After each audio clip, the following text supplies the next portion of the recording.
Hey there. This workshop is about building on Celo.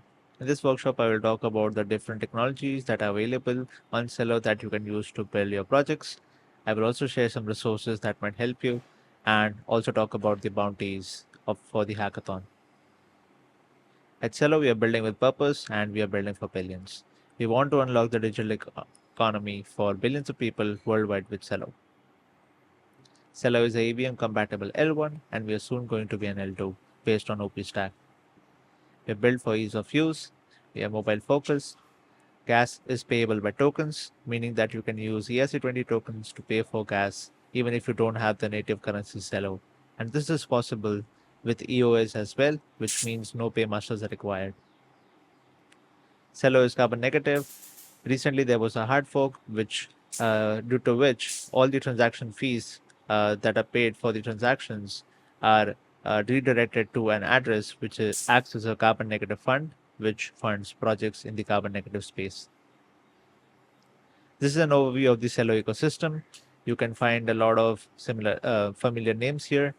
Some of them might also be sponsoring the hackathon, so feel free to use them in your projects.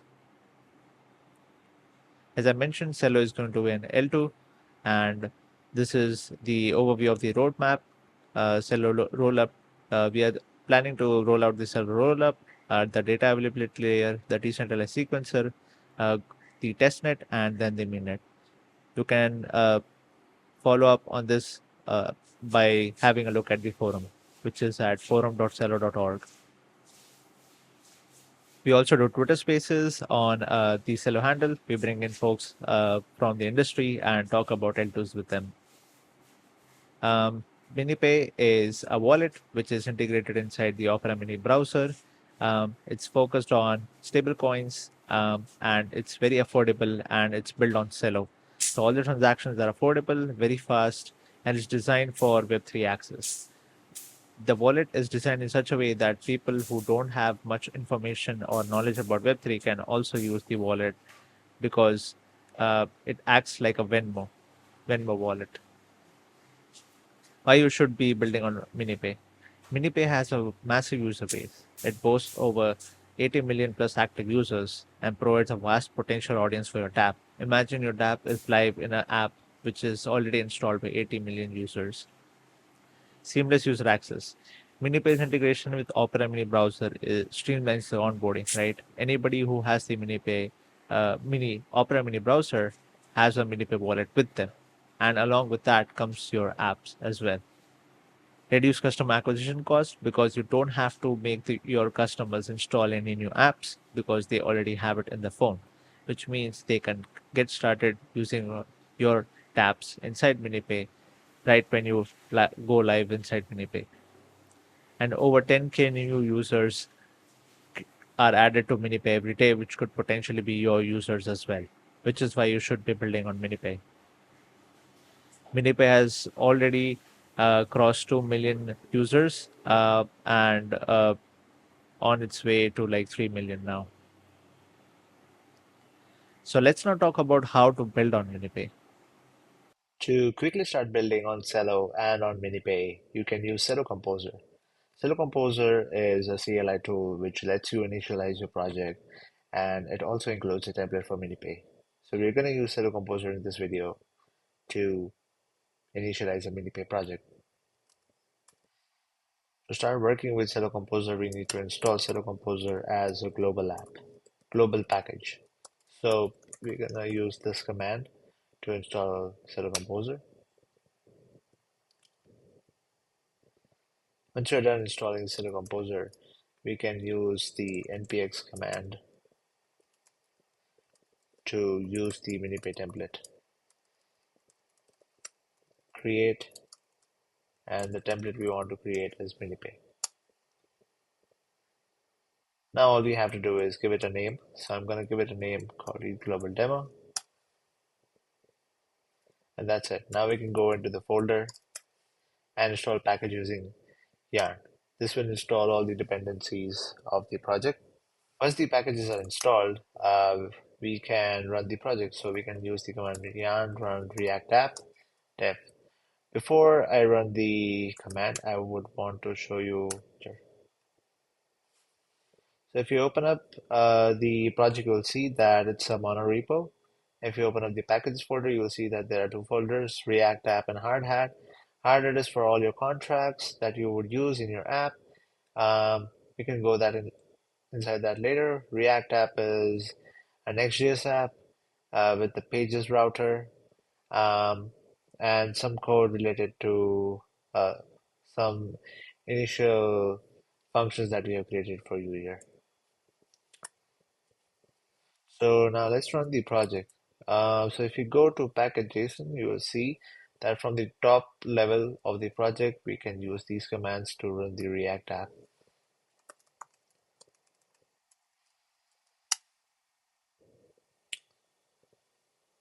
And this should start the app at localhost. You can see now there is first thing that you would notice is that there is no connect button. It connects to the wallet directly. There is no connect wallet button. That is the experience that has been unlocked by MiniPay. And even as a web app, it just connects to the injected wallet. Now, since we have the front end ready, a sample front end, let's install the MiniPay app and see how it looks inside MiniPay. MiniPay app is Android only, and if you're developing on your laptop, you would want to use an emulator. So for that, you would have to use Android Studio. You can go to Android Studio website and in, install Android Studio, which will also bring in the Android emulator with it. And then you would want to install the emulator with Google Play Store available. So I've already done this, so I'm gonna use the command to open it up.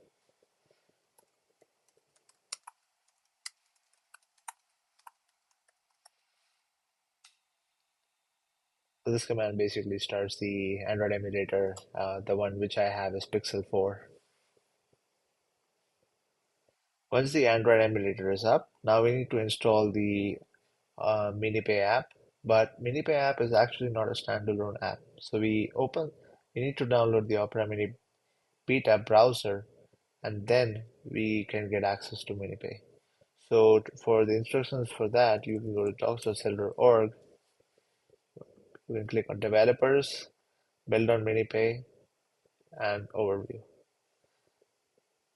So the first thing that we have to do is install Opera Mini Beta.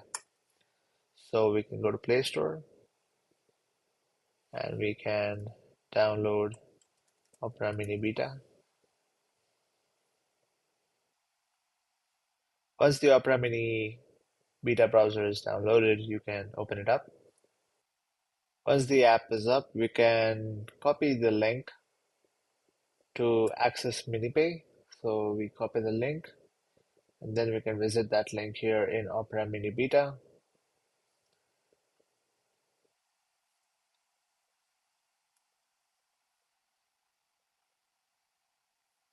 Once you visit the link, you will be given the welcome screen of MiniPay.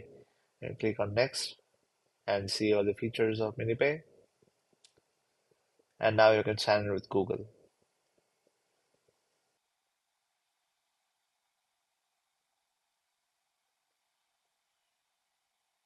Once you do sign in with Google, it will try to find an account if there's already one. If not, then it will prompt you to enter your phone number and then it will give you an one-time password which you can use to complete your onboarding. I'm going to restore my account here. Uh, One thing that MiniPay will also ask during onboarding is for your pattern or your fingerprint, just to securely lock your wallet. You can now also select your display currency. You can either have the CUSD as your display currency or you can just go with dollars. And this is how the interface of MiniPay looks like. Now, before going to start the tap, we can go to settings and we can go to about and tap the version 10 times. After tapping the version for 10 times, we now have the developer settings enabled. And if we go to developer settings, we can enable testnet. The reason we do this is because we are usually building projects in testnet in hackathons.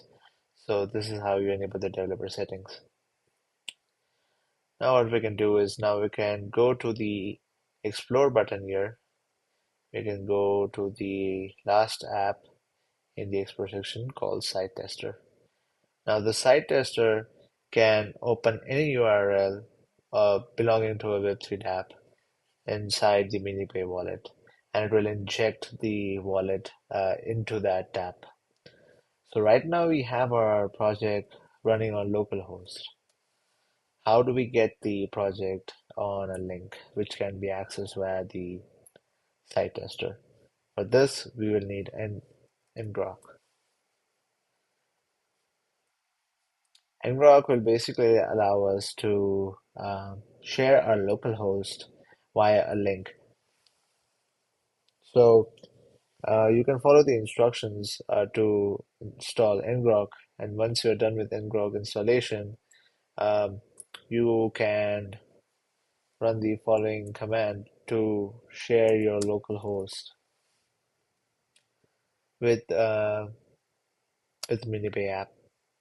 Once you enter the command, you will get a link which you can use to visit via MiniPay. Once you hit go, it will visit the app. You might get this warning, but you can click on visit site because you know that this is basically your local host. So now we can see that we can see our app here in um, the MiniPay wallet itself. And this address is the address of the wallet. That is the MiniPay wallet address. Now you can click on this button to send zero point 0.1 USD to yourself, and the uh, currency of this wallet is CUSD, and also the gas fee currency is also CUSD. So you can create such withdrawal request buttons or transfer buttons using very quickly in the front end. And this is all already shipped with along with the template, the MiniPay template. The dApp can also request to send messages to the MiniPay wallet, which then have to be signed via the pattern or fingerprint lock. And you can also mint NFTs. This is also something that is shipped with the template itself. So now let's dive a bit into the code. This is the send CUSD function, which is being used to send CUSD to other MiniPay wallets. Basically using VM here, and we are creating the wallet client, and we are using the custom transport with window.ethereum. So the site that is open by site tester, uh, window.ethereum is injected. The wallet is injected by window.ethereum to the site. So pretty much the same as injected browser wallets. We then get the address of the wallet connected, and then we can send transactions using the wallet client. So since USD is a token, we are using the transfer function of the token, the to address, which is the wallet itself, uh, from here,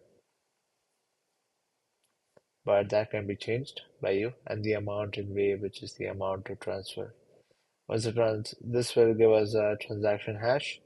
Then we can wait for the receipt. The waiting for the receipt will basically mean that the transaction is confirmed, and you can now check the status of the transaction. So let's try to do that. If you click here, you get a request to transfer. This request right now is in the sample app is to transferring to the wallet that is connected.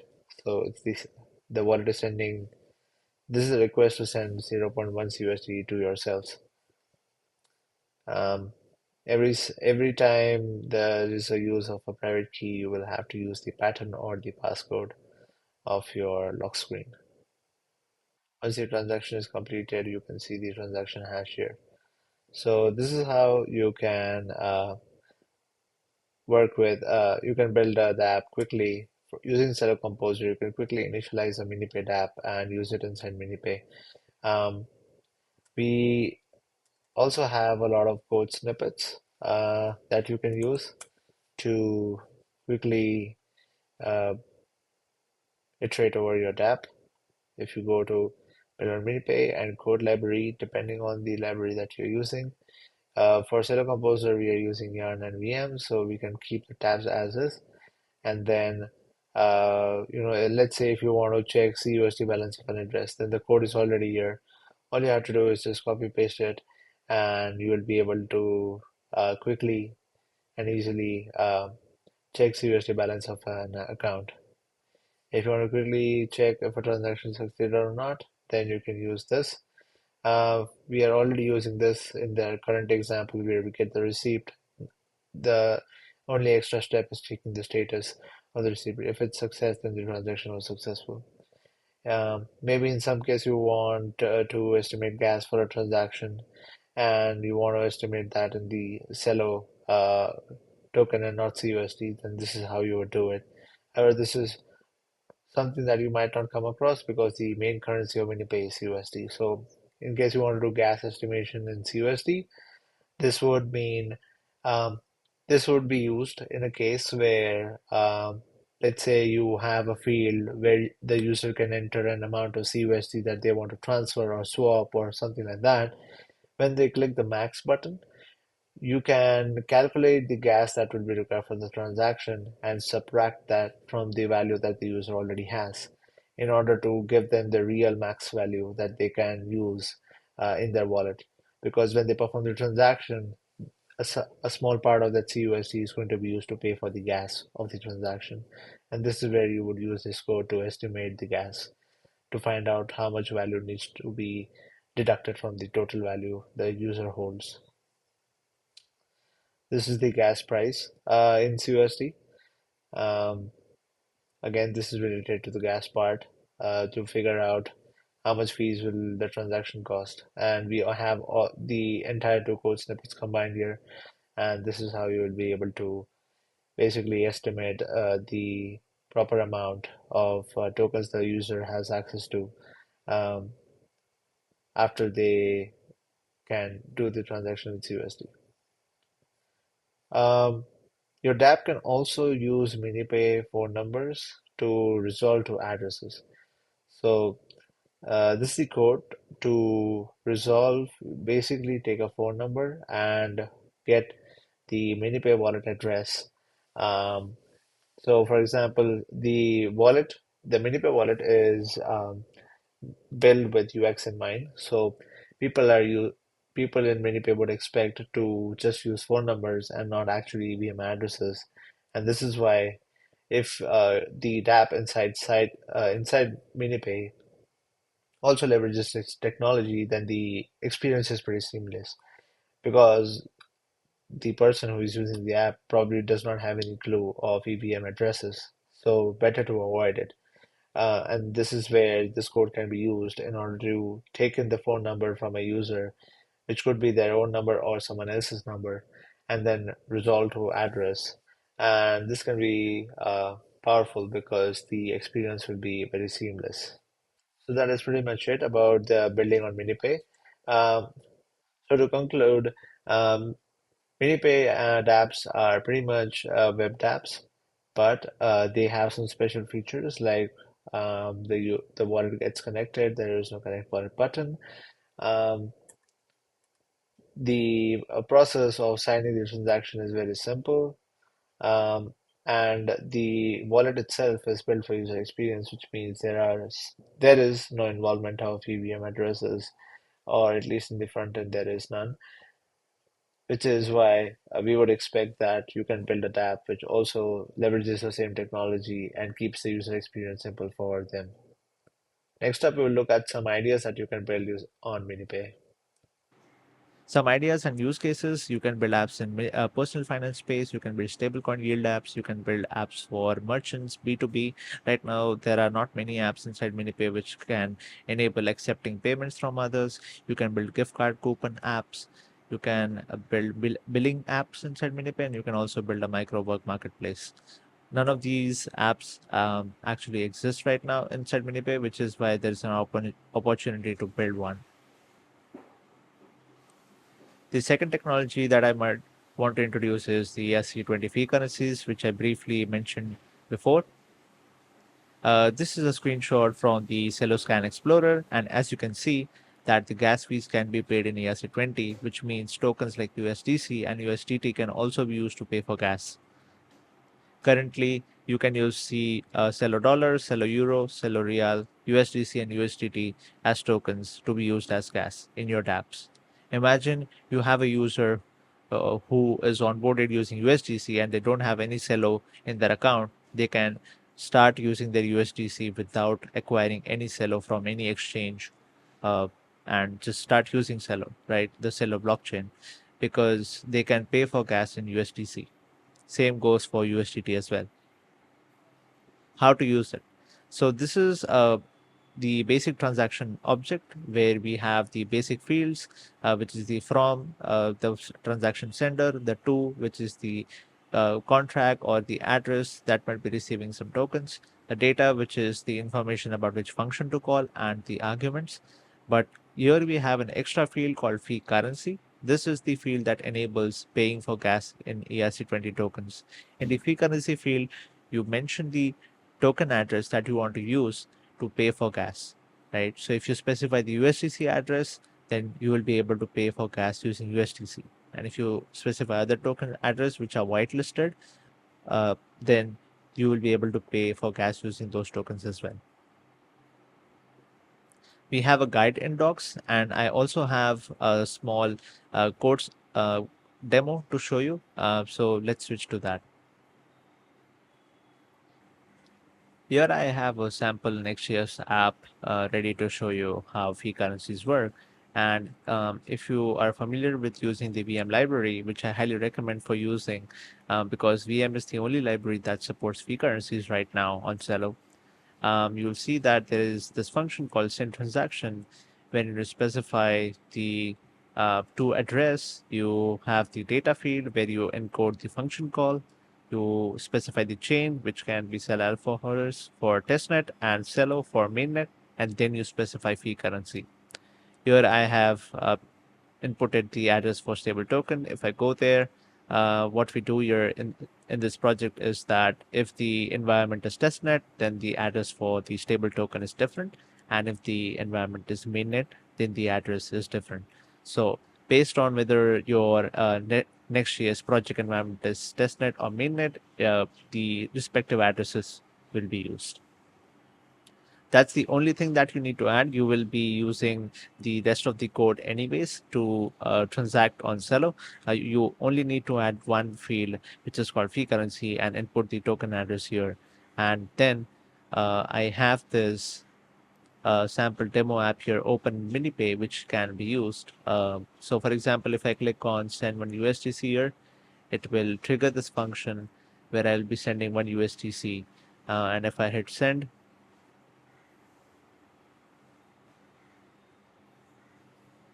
the transaction will be sent.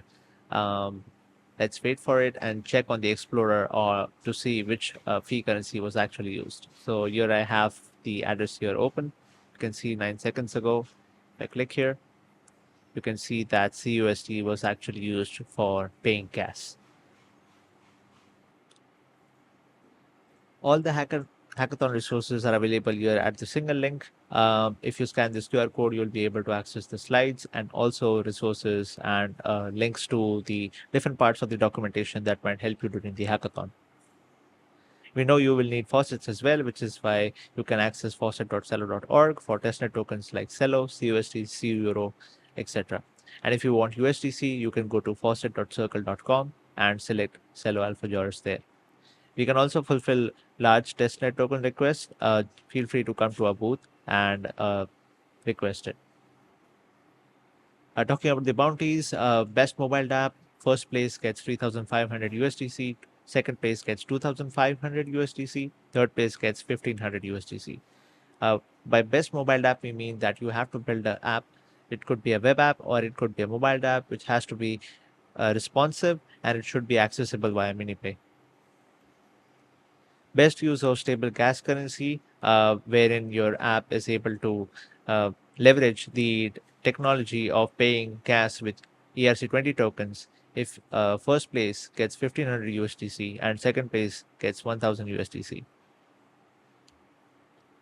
Here are some other sponsors of the hackathon, which are also available on Celo. We have Block Scout, Layer 0, Uniswap, Safe, Dynamic, Hyperlane, Graph, Chainlink, XMTP, Circle, and MetaMask. Feel free to use these technologies and incorporate them into your projects as well in order to be eligible for their bounties as well. All of these technologies are available on Celo. Lastly, if you need any help during the hackathon, feel free to remember the spaces, reach out to us. We will be around the venue available for you to provide help. And if you're not, then you can access or try asking questions in the Partner Celo channel on ETHGlobal Discord. Thank you.